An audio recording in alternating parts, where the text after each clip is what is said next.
Hi, everyone, and welcome to the almost 130 people in the session today. I'm sure there will be more of us joining, but we only have 15 minutes, so let's get it started. Today, Matt, will you be sharing slides?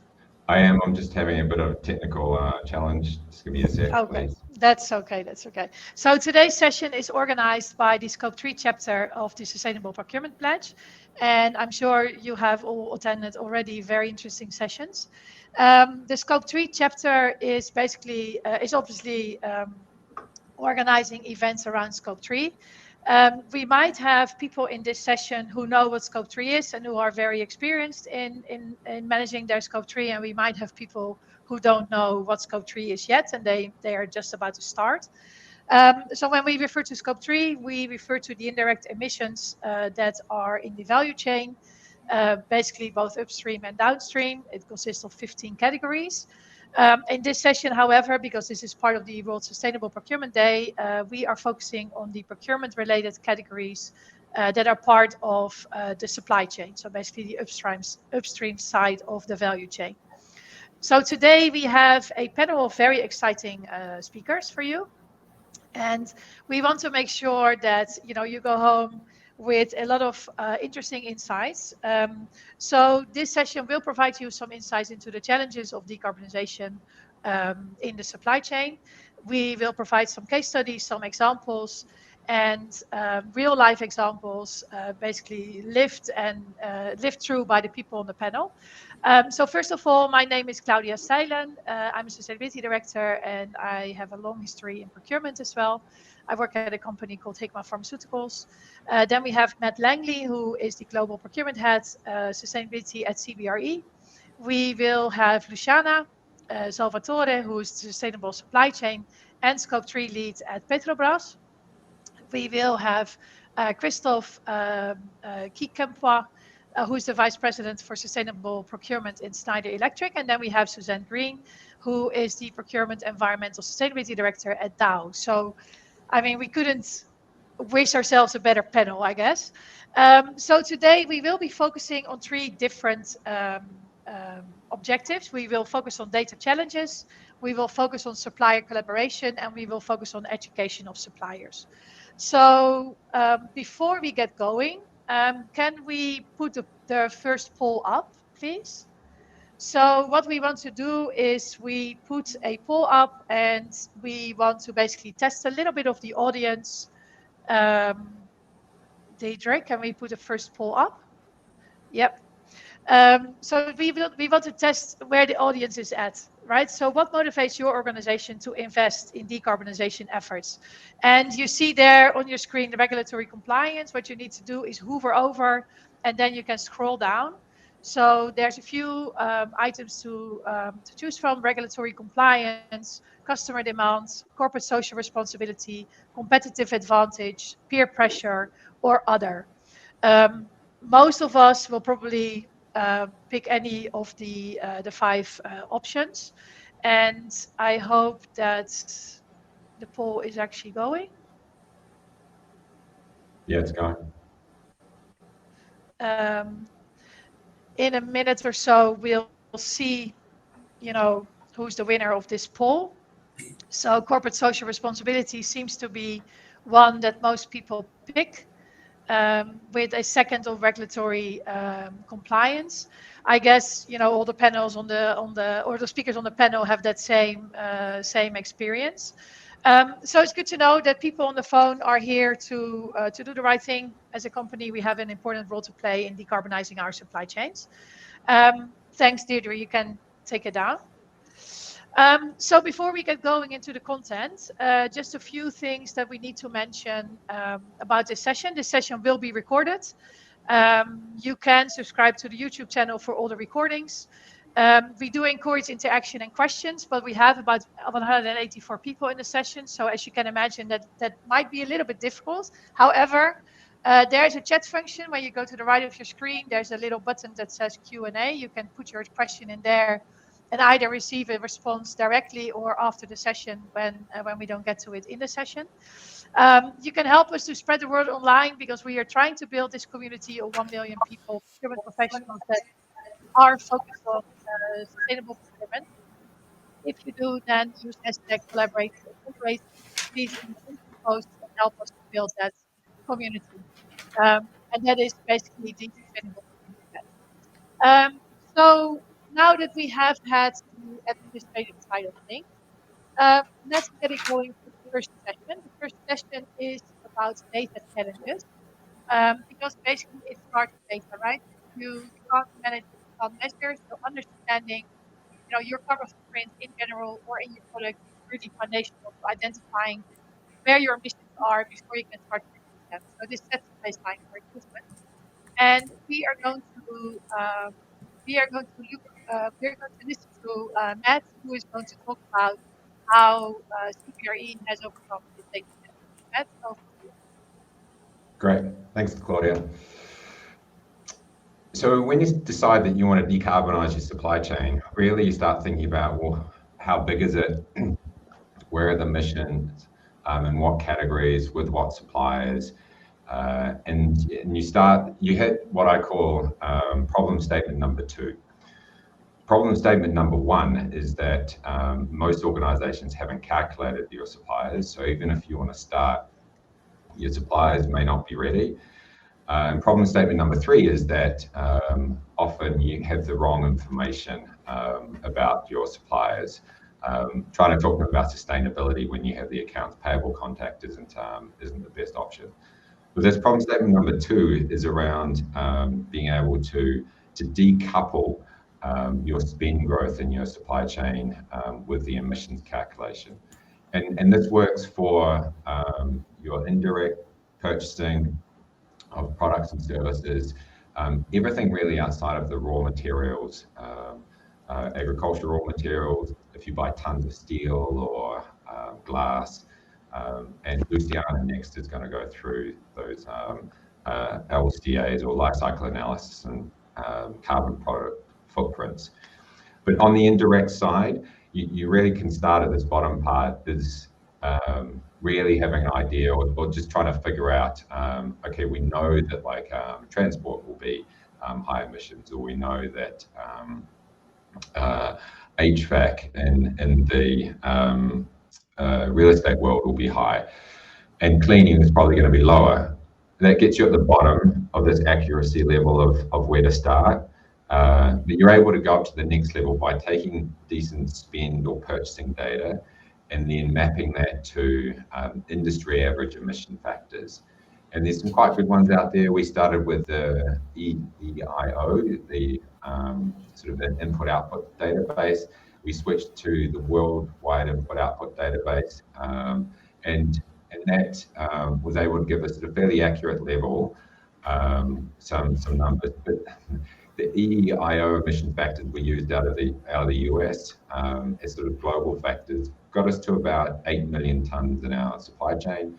The WIOD got us to about 9 million tonnes.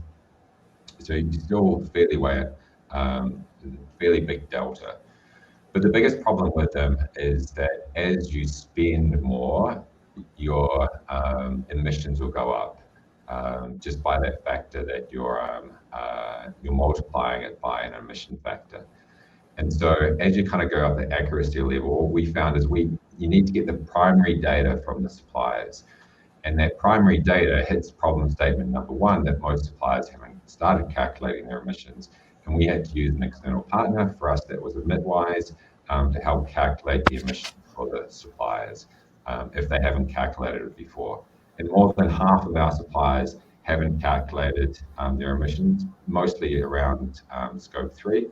But that then means that we're able to get a supplier-specific intensity or emission factor, and that helps us decouple from the emissions and the growth that we have. Because it's averages though, just to warn you, what we're finding is sometimes our suppliers are above the industry average, and we need to work with them to bring it down. So you might find your emissions go up, but at the moment using this hybrid method, we're now at 5.2 million tonnes. So quite a big difference. And at the top there is really around the product or service level calculation. So that could match your bill of goods, and then you're much more activity based. But you can't go from zero to that top level because you don't have the trust in the data. Suppliers could be giving you any type of calculation there, so you need to kind of work with them to build up to the top level. Okay, so let me hand you over to Luciana, who can take you through more of the product's carbon footprints. Can we do poll 2 in between before we listen to Luciana? So poll 2 is basically about how does your organization primarily collect and manage data. So there's a few ways of doing this. You can use in-house tools and systems. You can use third-party software and services. You can use manual processes and spreadsheets. You can use any combination of the above. Or maybe you do not currently measure your supply chain emissions. So it would be great to understand where the audience is at, to get a feel for who is listening today. And as Matt said, I think it is in the end definitely a maturing journey that you might be on. So you might start with a spreadsheet and then move on to a third-party software. I think what we can see at the moment is that the combination of the above seems to be the most voted for, with a best second of third-party software and services. But it's not too far apart. That is actually interesting, right? I guess this is a journey that most of us are on. Yeah, it's definitely a journey. So I'm not surprised with this. And Claudia, also, if you've got, I don't know, 50 to 100 suppliers that represent 80 to 90% of your emissions, you can do that in Excel. You don't need an expensive one. For CBRE, we've got 7,500 represent our 90% emissions. And there's no way we could do it without a third party and support there. Absolutely. All right, thank you. We can take the poll down. And then next up is Luciana. Thank you, Claudia. Thank you, Matt. As Matt has introduced, primary data is what we want when we talk about challenges and on data and GHG certification for biomass-based product, and specifically biofuels, which I work with.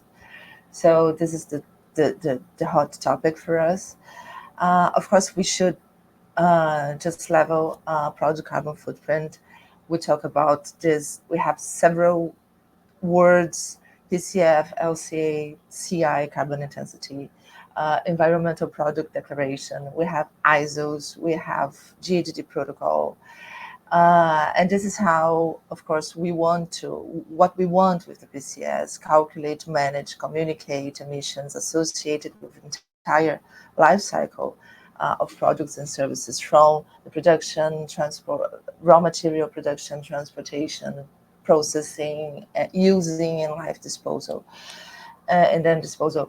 For biofuels, for example, it is a way of using CO2 per megajoule. This is how we speak this in our industry. And of course, what I want, and I have to change for what I want from what I have to communicate my green gas emissions associated with the life cycle. This number has entered the table of commercial negotiations. So what is the carbon intensity of my product? It's been dealt commercially nowadays.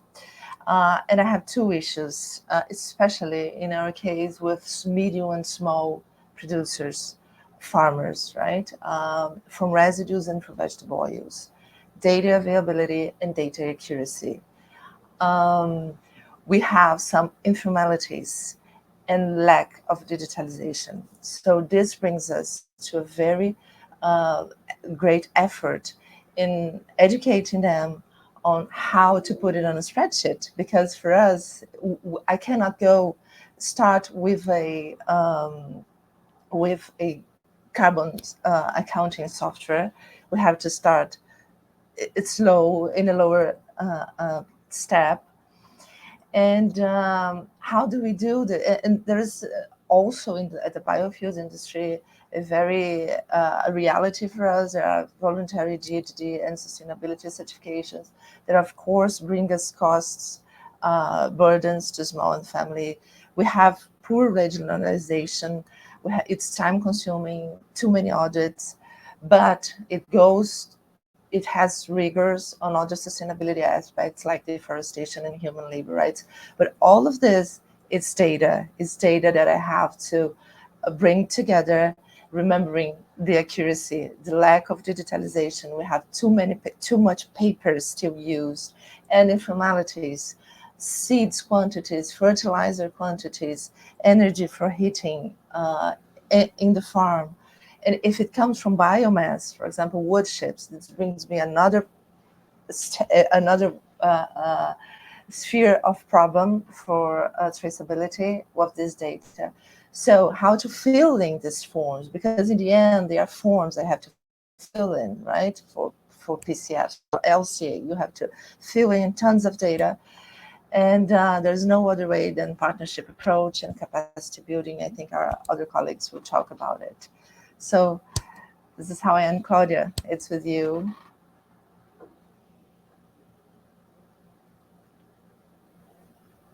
Luciana, that was very interesting. So now that we have a bit more insight into data collection, because that's basically where we start, and we see some questions coming in around data collection. So we'll capture those, and after the presentations, before the end of the session, we'll try to answer a few of them live on the screen. Before we move to the next session, can we get the next poll up, which is poll number 3, which basically is, in your view, what is the most effective way to engage suppliers in sustainability initiatives? And again, you need to basically use the thing on the right-hand side to hover down to pick your vote. It would be interesting what people to see what people feel about this. So long-term partnerships and collaboration seems to be a clear winner at the moment, apart from regulatory and contractual requirements. That makes it a bit more mandatory, I guess, for a supplier to work with you. Educational programs and resources as a good third, but long-term partnerships and collaboration seems to be the absolute winner. Thank you for that. Let's take the poll down and move into the next topic, which is supplier engagement and collaboration. So on the phone is Suzanne Greene from Dow, who will talk to us about supplier engagement and how they take this.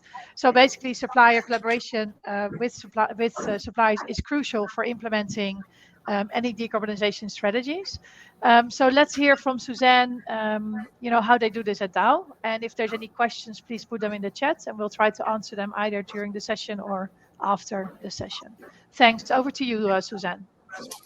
All right. Thank you so much, Claudia. And it was great to hear from Matt and Luciana about what they're doing at their companies. And I think the data is a good foundation to start thinking about supplier engagement. How can we use this data to improve our supplier engagement? So I want to get into that. And well, happy World Sustainable Procurement Day, by the way. Thank you all for joining. This is really exciting. If you can go to the second slide. I can't see the slide, so I'm a little bit blind. Your slide is up, Suzanne, Supplier Sustainability Assessment Platforms. Oh, wonderful. Thank you so much.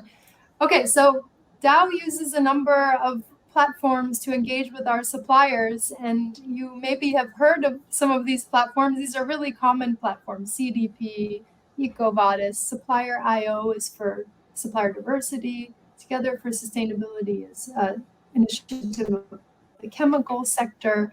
And there's a reason why we really like to collaborate with these known platforms that so many use. And that's because while Dow is in the middle of global value chains, and I think it's important that we use the most common platforms so we can help information move smoothly along the value chain. So we really try with our 30,000 suppliers to make sure that We don't ask for something different or special. We ask suppliers to use the most common platforms, and then we make the most of the data that we get back from our suppliers in those platforms. And since we're talking about Scope 3 now, I want to talk a little bit about CDP and how we use the CDP program. But if you're not using CDP, then I think you can kind of take these same types of principles with whatever platform that you use to engage your suppliers. So let's go to the next slide. And maybe Claudia can give me a thumbs up when you see a nice... It's there. High emissions is high ambitions. Okay, perfect.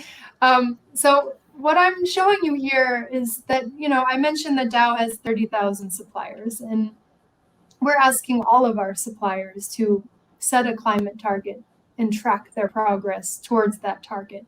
So that's really an expectation that we have no matter what you're supplying for Dow. And that's in our code of conduct for suppliers. So I think that's really the foundation that we're asking everyone to do.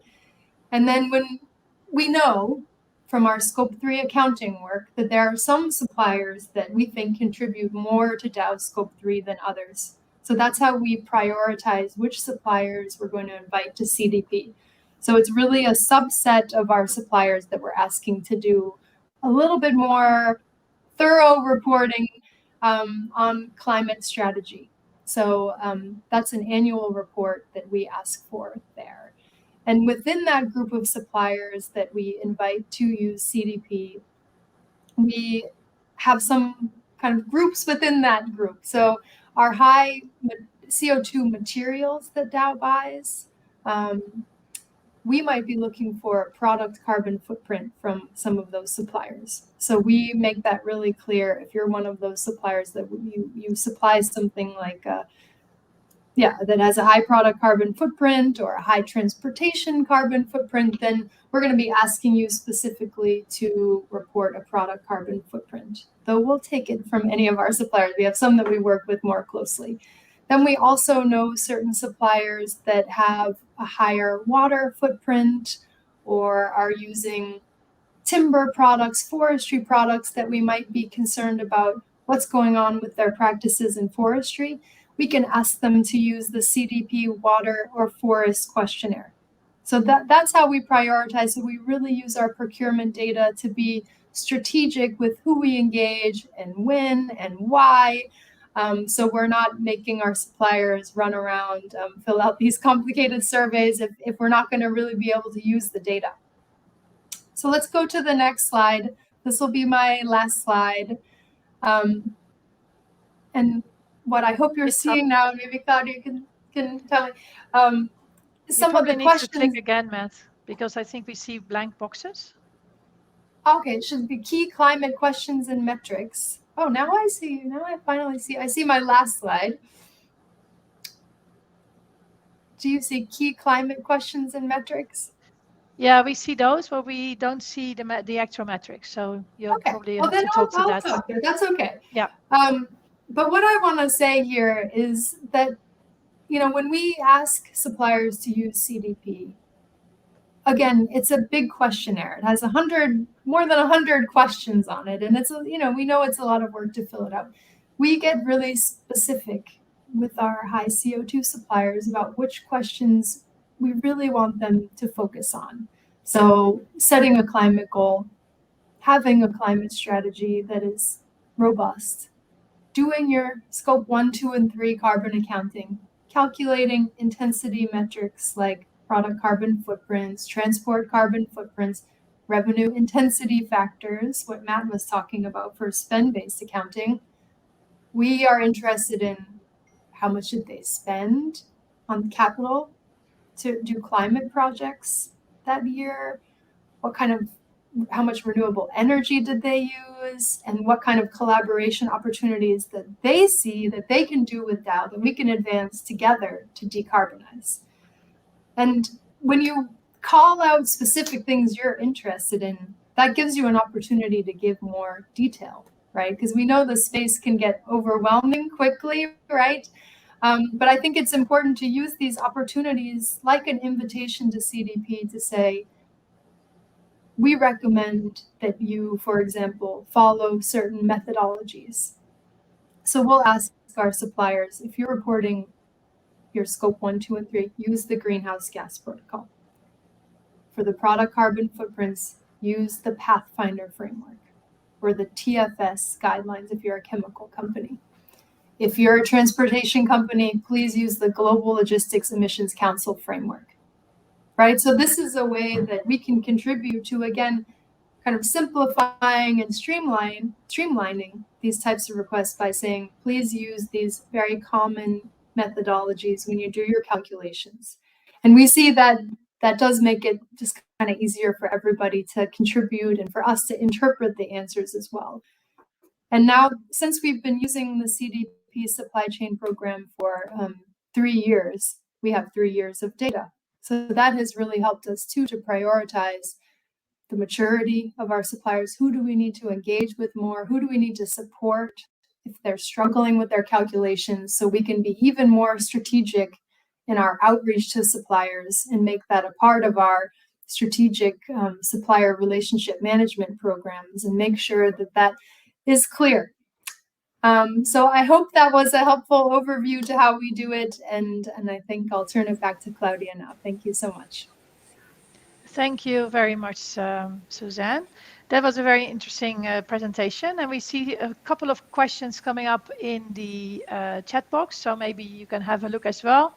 And if we have time at the end, we'll elevate some to the central location.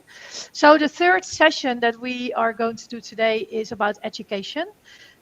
Before we get into education, let's run a poll again, which is poll number 4. Let's just see what people feel about the effectiveness of supplier workshops and educational programs, because that's what we will be listening to next by Christophe. So again, you can scroll down to see all the options. You click one, you vote, and then let's see how that plays out on the screen. So people seem to feel that running these kind of programs is somewhat effective, with a runner-up of very effective, but some people seem to feel this is somewhat effective. So there seems to be some room for improvement to actually make this a better way of collaborating with your suppliers. So that's a very interesting starting point, I guess, for Christophe. We can take the poll down. Thank you. And then go back to the slides. So the next item on our agenda is education. So once you know that you know what your data is like, what your footprint is, what your starting point is, we can actually start to collaborate with suppliers. And part of that is that you educate your suppliers, because you know some companies might be way advanced compared to your suppliers. So education of suppliers really is an effective way to share knowledge, tools, strategies for reducing emissions, and get them on board. And we'll listen to Christophe next about how they do this at Schneider Electric. Christophe, over to you. Thank you, Claudia, and good morning, good afternoon, good evening, depending where you are in the world. So indeed, having data is one thing, and it's a critical thing. Engaging the supplier is very critical as well. But then you need to provide a support infrastructure for your suppliers to be able to deliver. So a quick reminder about the project that we launched back in 21 in Schneider Electric to reduce the carbon footprint of our suppliers. So it's called the Zero Carbon Project. You may have heard about it. And it goes along with a commitment that we took, a public commitment that we took, which is written there, is to reduce the GHG emission from our top 1,000 suppliers operation by 50%. So this program is separated in 3 main pillars, I would say. The first one is the analytics, back to the point of Matt, about data, how to compute your carbon footprint. The second pillar is about ambition, which is basically asking the suppliers to take a commitment, an ambition. We took a public commitment of 50% for those top 1,000 suppliers. But if you want suppliers to embark into the program and to own that target, they need to come up with their own target. And there is a way to work with suppliers through education, I'll come back to that, to improve that target as well. And then the utmost critical phase, which is about action. And this is where we try to lead our suppliers as soon as possible into the action phase, because in the action phase, we learn a lot as well. 3 sub-phases there: energy efficiency, electrification, and renewable. So, If we go next. Christophe, by when do Yes. you want to achieve this goal? Reduce the CO2 emissions from top 1,000 suppliers? Sorry? By when do you want to achieve that goal? By 2025, and we launch it in 21. Thank you, Claudia, if I forgot to mention that.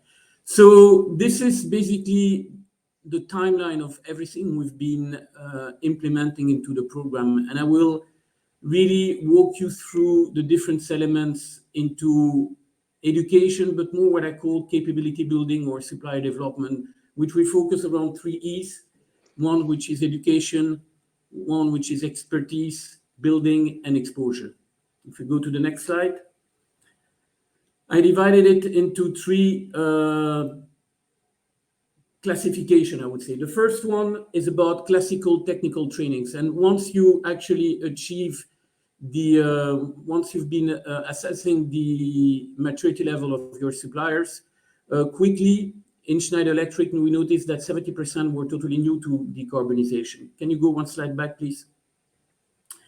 And we built dedicated technical trainings for beginners, those famous 70% of suppliers that were new, but also we didn't want the suppliers that were already engaged into a decarbonization program. We didn't want to leave them along the road. So we've been also building advanced training for those suppliers.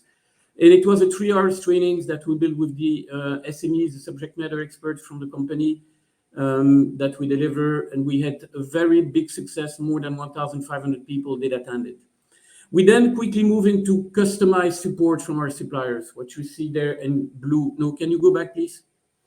What you saw there in blue. So this is basically more, I would say, one-to-one support that we had with the suppliers, dedicated support. I've been also staffing people around the globe to be able to work with the suppliers on site to decarbonize.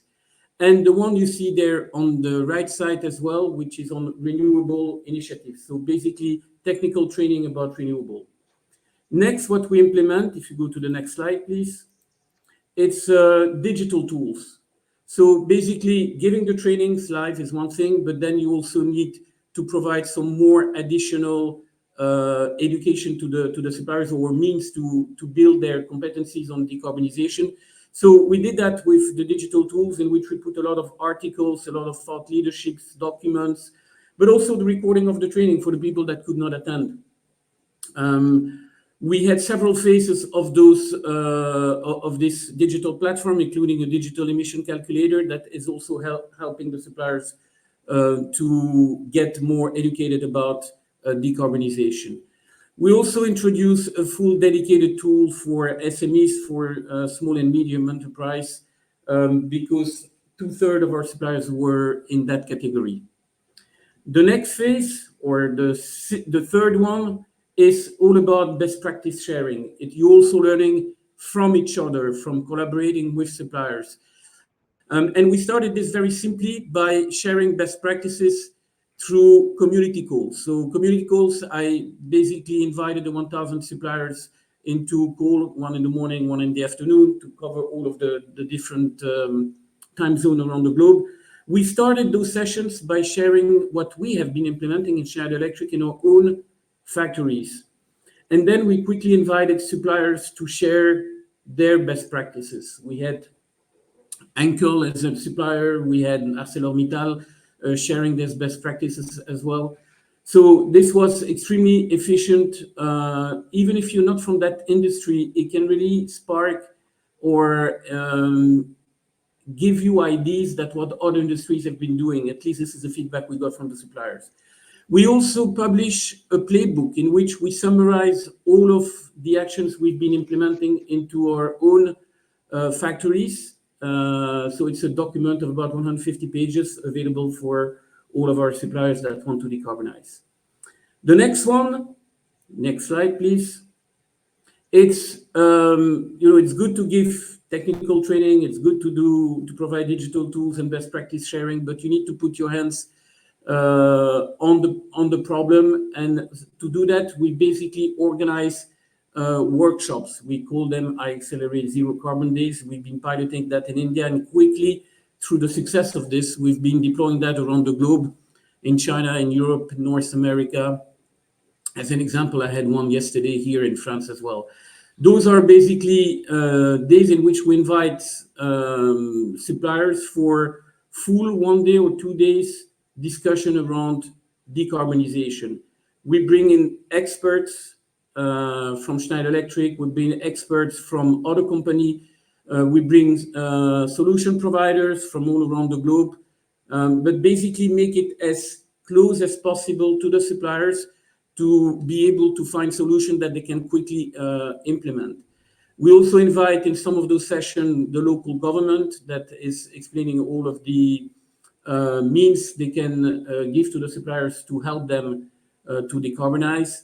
And we also provide the suppliers some free consultant time, so they come prepared with their question or their blocking point in their journey of decarbonization, and we help them to solve that.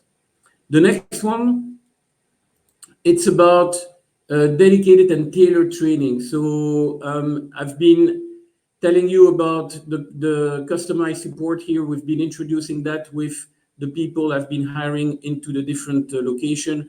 And it's really people that will be going on site like we do. We've done that for years, quality development with our suppliers.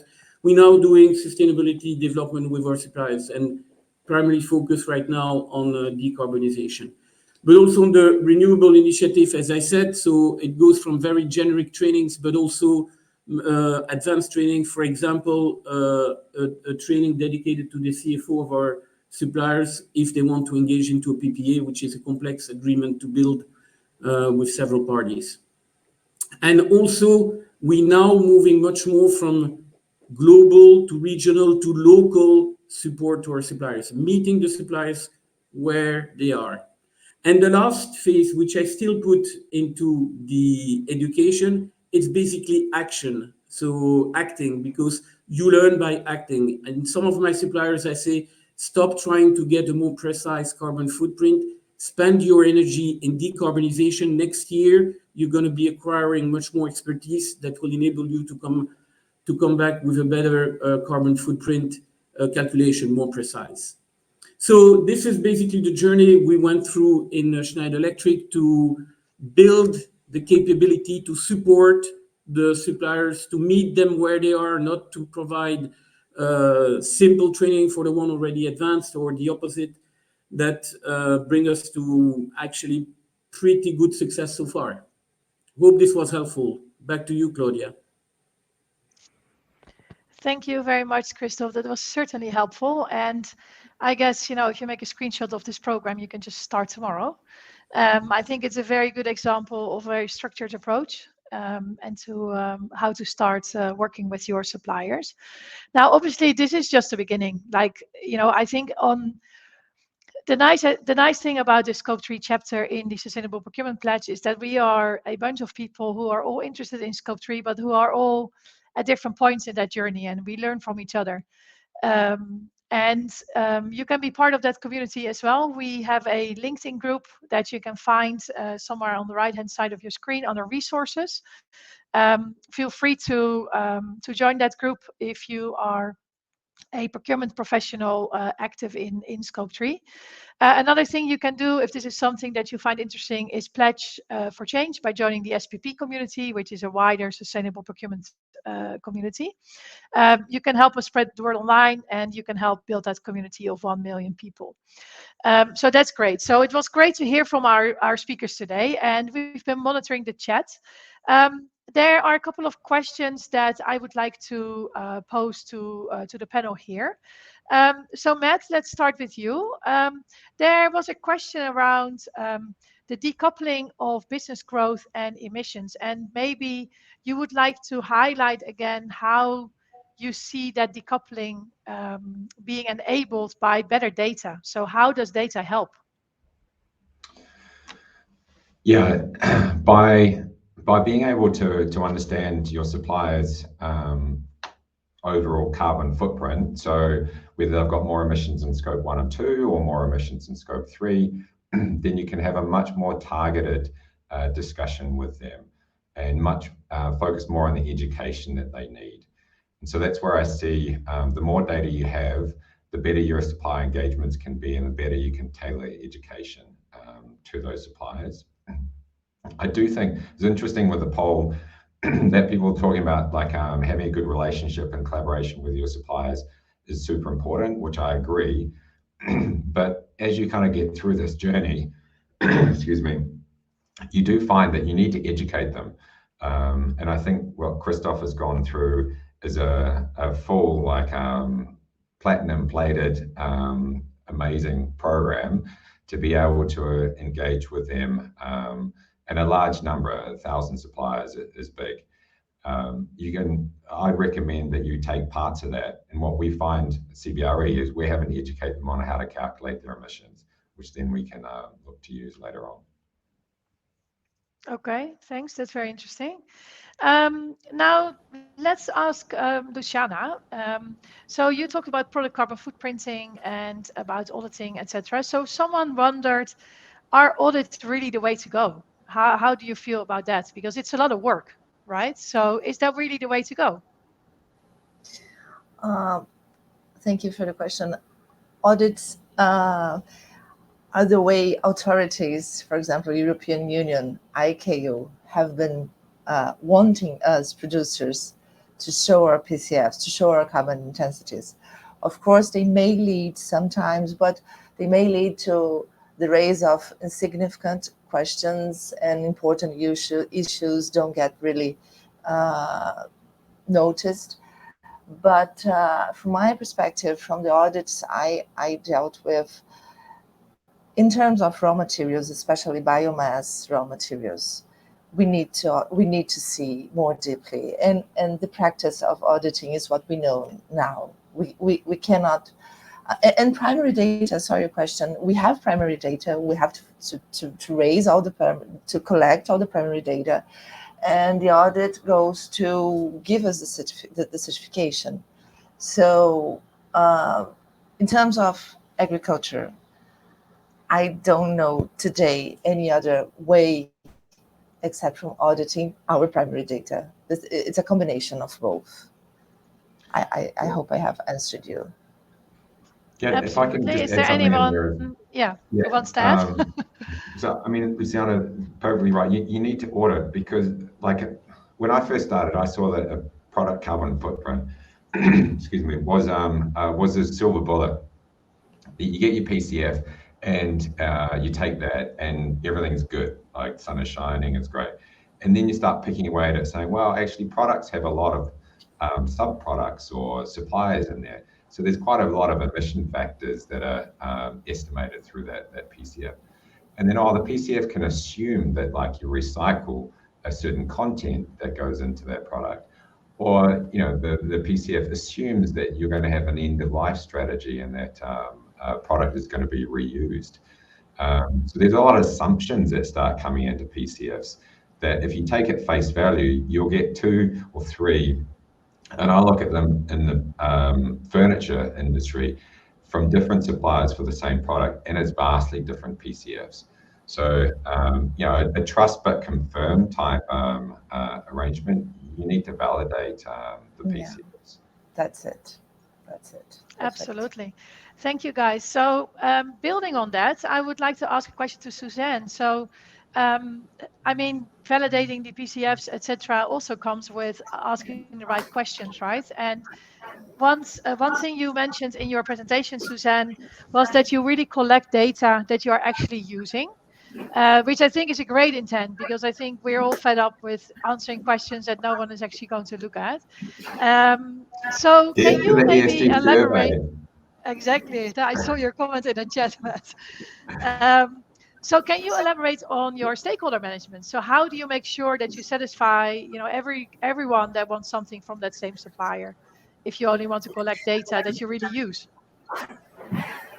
Yeah, you know, that is a tricky thing, and I've kind of learned that maybe the hard way in my 3 years at Dow, is that there are many players within the company that want information from a supplier, whether it's something like a product carbon footprint, but it could be something like, okay, we want to do an audit, or we need this other information. So I think the complexity of what kind of data do you need to gather? Where do you store it so everybody can access it that needs it afterwards? And how do we make sure when we go to a supplier that Dow's requests are coordinated, right? That we don't have multiple requests coming from different people within the company that aren't talking to each other, right? We want to make sure we can really do it together. And I think climate is a good testing ground, or carbon emissions is a good testing ground for that, because there are metrics we can really gather and evaluate, like scope 1, 2, and 3, corporate carbon, product carbon accounting, and there are known ways to evaluate that data. And so we try to make it really clear, what are the information points, what are the things we need to know to validate a PCF, right? If we don't want to send an auditor in to double check, are there clues we can gather? And we try to use the CDP questionnaire wherever we can. So our last resort is to go back to the supplier to say, hey, what was going on with that number, right? We want to make sure we check everything first. And I think an important thing that I keep in mind there too is that PCF's product carbon footprints, we're still in the early phases of that, even though we've been trying to do this for over a decade.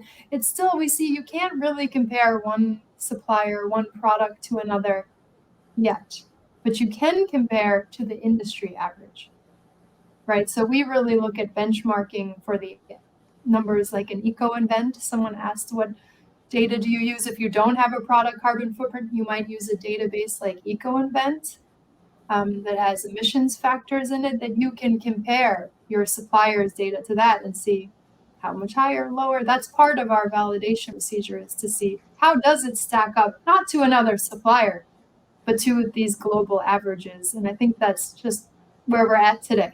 So maybe in a couple of years, we'll be in a different place in the future Sustainable Procurement Day. Cool. We'll invite you to the panel next year and see how you got.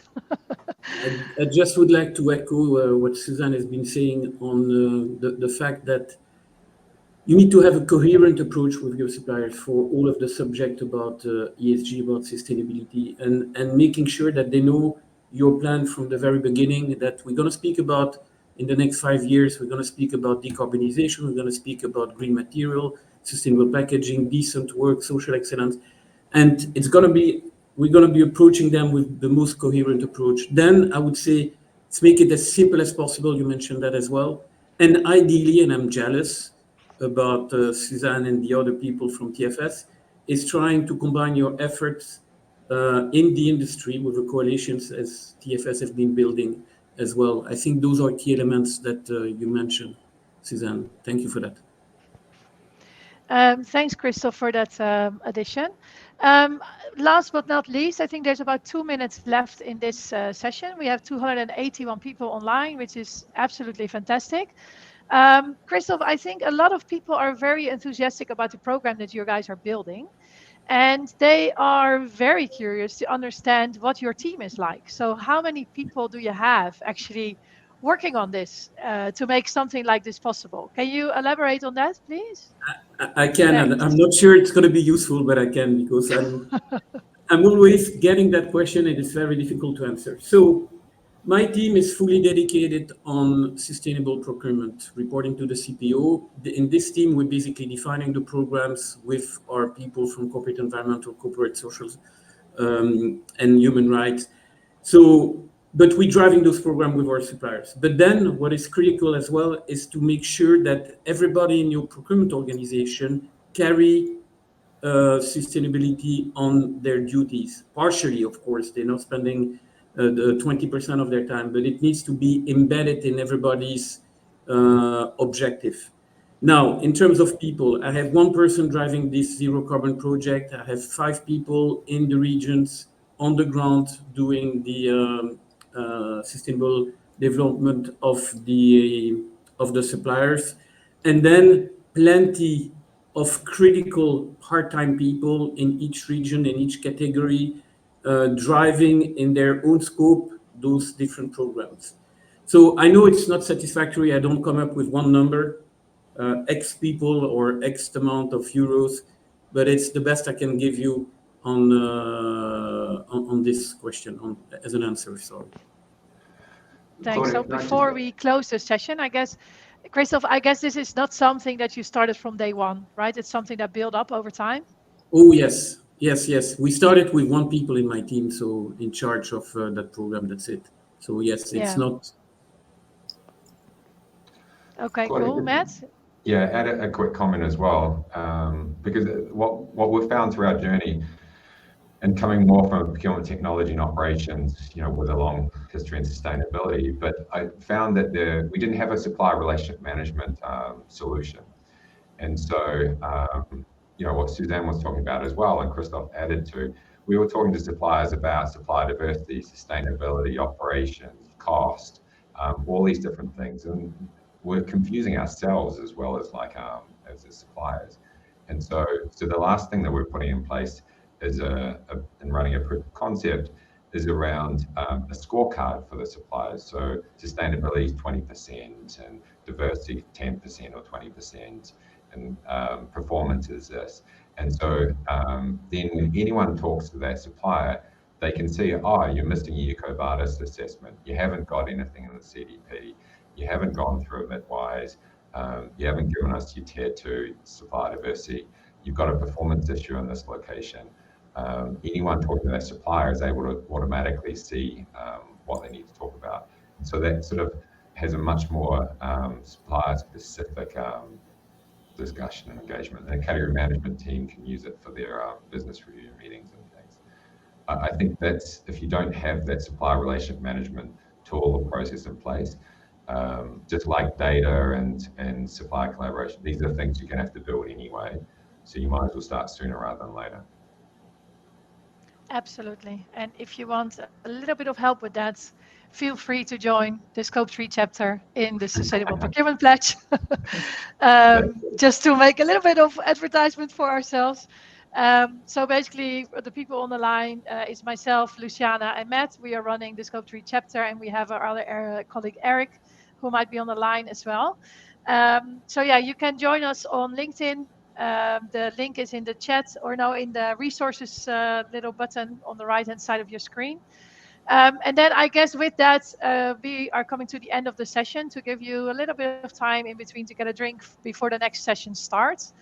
Let me just thank the people in the panel. Thank you very much for joining today. I thought it was very interesting to hear how we go from data to collaboration to education, and how we are all basically on the same journey to decarbonize the supply chain. Thank you very much, and see you in the next session. Thank you. Thank you. Bye-bye. Bye-bye. Thank you.